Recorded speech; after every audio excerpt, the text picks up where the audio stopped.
år gammel. Jeg er i 8. klasse.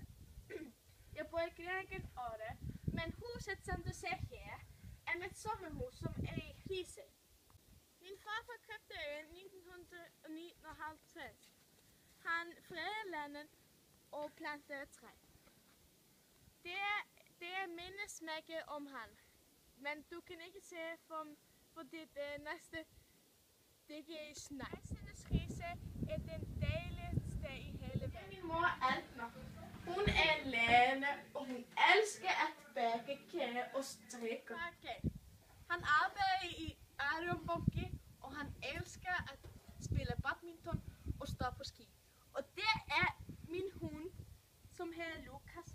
Han er 6 år gammel. Min store søster Solveig og hendes lille pige Bryndis.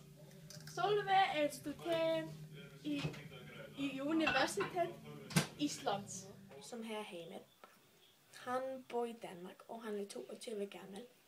Han studerer i en dansk universitet, og han bor i København. Han har en hund, som her Øgler, og hun er 2 år gammel.